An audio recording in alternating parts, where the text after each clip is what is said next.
प्यारे बच्चों, आज हम आपके सामने कुछ अच्छी बातें बता रहे हैं जिससे आपको ये समझ में आवे कि कॉम्पिटिटिव एग्ज़ाम क्या है और उसको किस तरह से पास किया जाता है।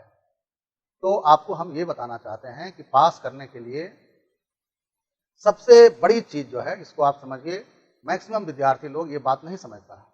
वे लोग समझते हैं कि कोई गाइड से पढ़ लेंगे, कोई जो है गेस्ट पेपर पढ़ लेंगे और एग्ज़ाम पास कर जाएंगे, कोई कहीं जाकर क्रैश कोर्स कर लेंगे, परीक्षा पास कर लेंगे, कोई शॉर्ट कोर्स कर लेंगे, परीक्षा पास कर लेंगे। बच्चों, ऐसा नहीं होता है।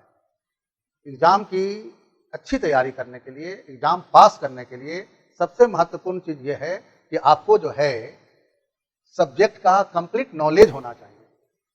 सब्जेक्ट का कंप्लीट नॉलेज का मतलब मैथमेटिक्स जो है, जो कॉम्पिटिटिव एग्जाम में आता है, जनरल कंपटीशन में आता है, उसका एकदम साफ सुथरा नॉलेज होना चाहिए, कंप्लीट। कोई गेस नहीं है ना, कोई गेस करके नहीं पढ़ना है, कहीं से जो है कुछ छोड़ कर नहीं पढ़ना है। ये कॉम्पिटिटिव एग्जाम है, कहाँ से क्वेश्चन आएगा इसका कोई पता नहीं है।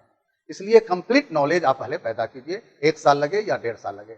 उसके बाद जो नॉलेज है उसका कंसेप्ट क्लियर होना चाहिए, एकदम क्लियर कंसेप्ट होना चाहिए, कोई भी कंफ्यूजन नहीं रहना चाहिए उसमें।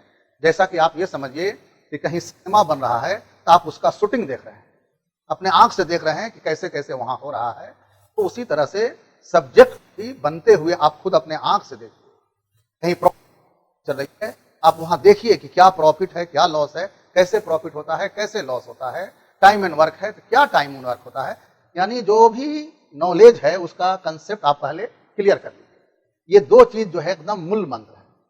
अब ध्यान दीजिए, पास होने के लिए न कंप्लीट नॉलेज की जरूरत है, न कंसेप्ट की जरूरत है।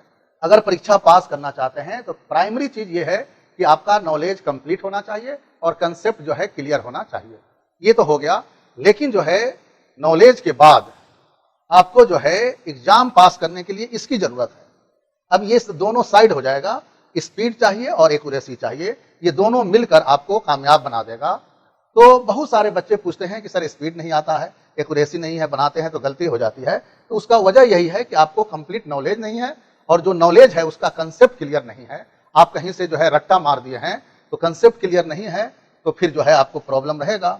ये दोनों ठीक कर लीजिए और उसके बाद एक ही चीज को बार बार पढ़िएगा। एक ही चीज को बार बार पढ़िएगा तो उसमें स्पीड आ जाएगा, एक ही चीज को बार बार पढ़िएगा तो उसमें एक्यूरेसी भी आ जाएगी। लेकिन इस दोनों से पहले जरूरी ये 2 चीज है कि आपको कंप्लीट नॉलेज भी होना चाहिए और कंसेप्ट भी क्लियर होना चाहिए।